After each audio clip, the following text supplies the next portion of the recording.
Assalamualaikum warahmatullahi wabarakatuh. Perkenalkan, nama saya Rania Amanda Salsabila dengan NIM akhir 150. Di sini saya akan menjelaskan tentang psikologi perkembangan kognitif dan bahasa pada masa anak akhir. Perkembangan kognitif. Perkembangan kognitif anak masa akhir yaitu fase-fase masuknya anak ke sekolah dasar yang mengalami perkembangan yang lebih pesat. Karena dengan masuk sekolah berarti dunia dan minat anak bertambah luas. Menurut Jan Piaget, anak ini masuk dalam tahap operasional konkret. Anak sudah mampu menggunakan operasi dan logikanya, tetapi hanya untuk objek yang nyata. Sifat egoisnya juga sudah berkurang dan dalam hal mengkonservasi sudah lebih baik. Kemampuan berpikirnya ditandai dengan adanya aktivitas mental seperti mengingat, memahami, dan mampu memecahkan masalah. Nah, di sini ada prinsip-prinsip pembelajaran kognitif menurut Piaget. 1. Belajar aktif. Ini tujuannya untuk membantu perkembangan kognitif anak. Mereka perlu diajarkan kondisi belajar yang memungkinkan anak untuk belajar sendiri.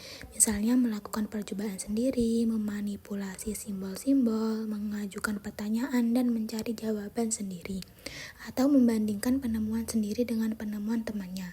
Dan yang kedua ada belajar lewat interaksi sosial. Nah, dalam belajar mungkin perlu diciptakan suasana yang terjadi adanya interaksi di dalam belajar.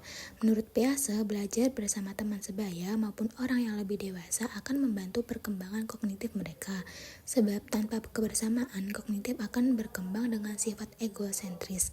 Dan dengan kebersamaan, hazanah kognitif anak akan semakin beragam. Dan yang terakhir ada belajar lewat pengalaman sendiri. Perkembangan kognitif seseorang akan lebih baik jika adanya pengalaman yang nyata daripada hanya menggunakan bahasa untuk berkomunikasi.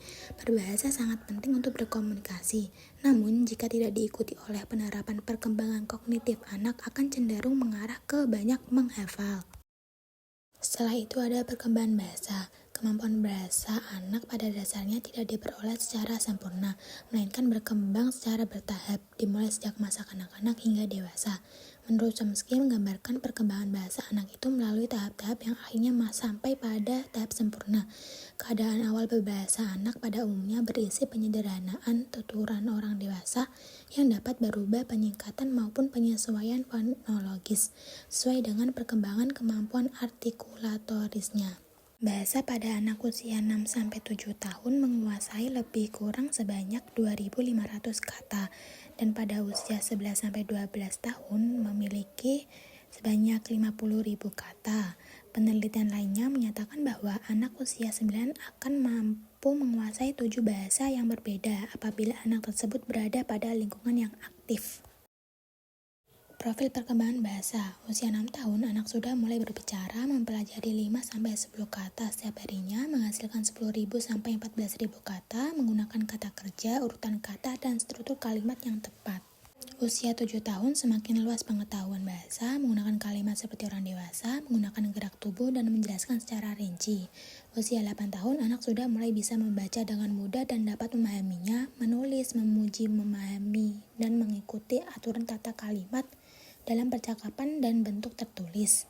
Usia 9-10 tahun, anak dapat memahami dan menggunakan bahasa sebagai sistem komunikasi dengan orang lain, mengerti kata yang sedang tren, mengetahui bahwa beberapa kata mempunyai arti ganda, meningkatnya pemahaman urutan bahasa.